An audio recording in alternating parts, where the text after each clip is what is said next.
มึงก็เฮ็ดกับกูแบบนี้ปัญหาชีวิตที่พบอยู่แต่ละมือก็แก้บ่ได้ไปบ่เป็นล่ะเจ้ายังมาเว้าแบบนี้กับข่อยอีกเจ้านะคือสิบ่มีประโยชน์นี่แหละให้หยังก็แอกแงกอยู่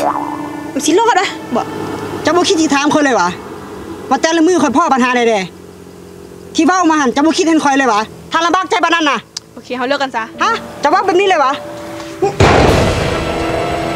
กูจะตายเว้ยปัญหามีหลายติกูดิบ่ทั้งที่ข่อยฮักเจ้าหลายเจ้าก็บ่ปล่อยโอกาสให้ข่อยได้เบาเลยอีหามึงคิดเองไปเองทั้งนั้น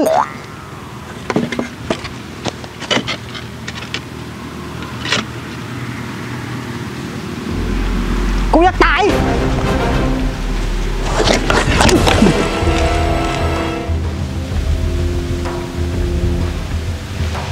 หวังว่าข่อยตายไป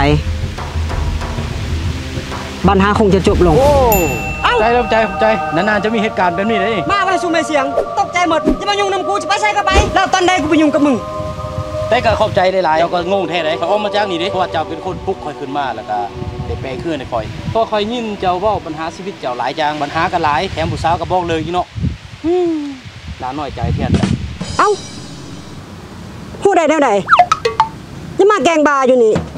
เรื่องแบบนี้เป็นไปบ่ได้ดอก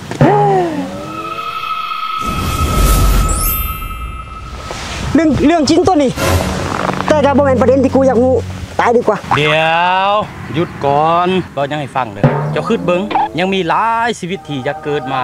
เสื่อชีวิตเนาะเบิ้งเจ้าดูบ่นี่แล้วบางคนเขาเจ้าเกิดมาทั้งที่องค์ประกอบเขาเจ้าบ่ครบแต่เขาก็มีใจสู้และเขาเจ้าจะฮักเฮือนห่างของเขาหลายที่สุดเพราะว่ามันเป็นสิ่งหนึ่งที่เขาเจ้าต้องได้อาศัยอยู่กับมันจนเท่ากับชีวิตหนึ่งเจ้าบ่แม่นข่อยเจ้าบ่ฮู้ดอกคนเฮาจิตใจบ่คือกันเสียบสถานะต่างกันถูกเพราะฉะนั้นคนที่เข้าใจเฮาน้อยที่สุดทุกปัญหามีทางออกก็ต่อเมื่อเฮามีเงินหลายว้าวเดี๋ยวไปถามเด้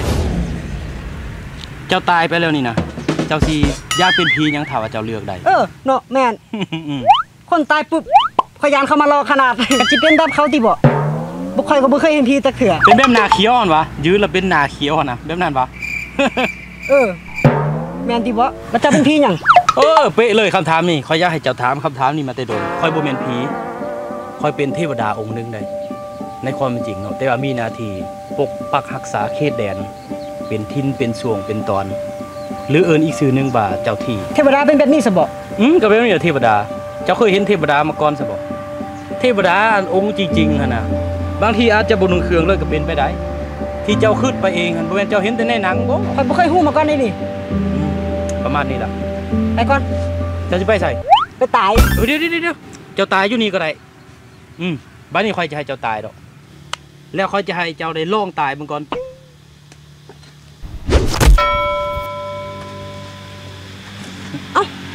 ที่นี่เขาเป็นหยัง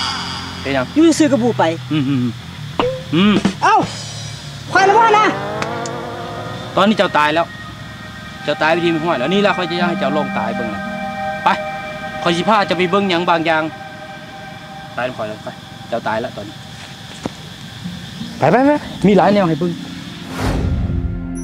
ไม่เห็นมันนี่มีเวียกตัวนี้มีเต้มันหูนี่นะ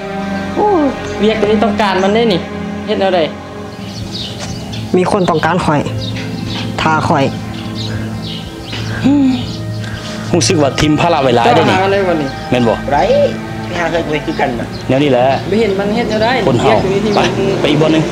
ไม่เห็นมันได้เงินได้นี่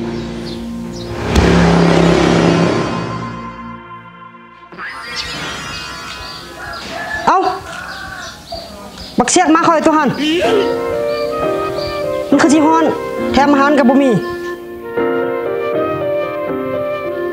แดดฮอนปะนี่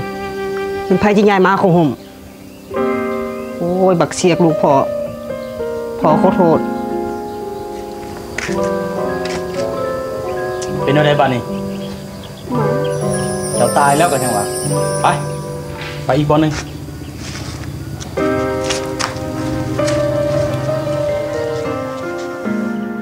คือบอกเลิกเราไปอย่างซันแบบนี้ถามแท้มึงเบิ้ลฮักลาวอีหลีแล้ววะเรื่องนั้นฮะวะนี่แหละเฮียกฮู ความรู้สึกเราอยู่หั่นล่ะ ไอ้เทวดาอัดวิดีโอให้เฮาดู บ่ได้มันคนละมิติกัน ก็ทักเราอยู่หั่นล่ะเฮาติดต่อเราบ่ได้เด้เดี๋ยวนี้มันไม่ตายแล้วบุจ๊ะ เบิ่งลูกปากหั่นตบสบายเอาเนาะบักนั้น สิริกรรมก็เด้อบัดนี้เด้อ หนาวค่ะคนหนาวเต่งเลยบ่ได้ สิริกรรมแล้วได้ วะมันจะ เดี๋ยวก่อนนะเทวดา หึ เขาอยากตายแล้วสวยใครได้ นะ เขามีเรื่องที่ต้องเฮ็ดมีบ้านที่ต้องสดใส เด้ เดี๋ยวแววก็ ฮู้หรือติบัดนี้นะบ้านนี้ขึ้นคักๆสิเฮ็ดหยังน่ะปัญหาน่ะมีไว้ให้แกบ่แม่นมีไว้ให้ลีก คิดไปเอง บักปึก คำนี้โดนปัญหามีให้แกวันนี้ให้ลีกขอบใจด้วยไอ้เทวดา ไป ชอบไอ้เทวดา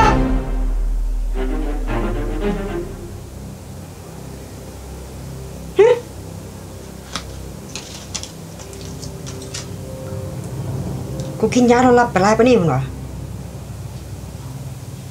น่าจะเครียดกับเบียกปัญหาชีวิตการเป็นอยู่โอ้ปาเต้ก็นอนหลับไปจากมือแล้วนี่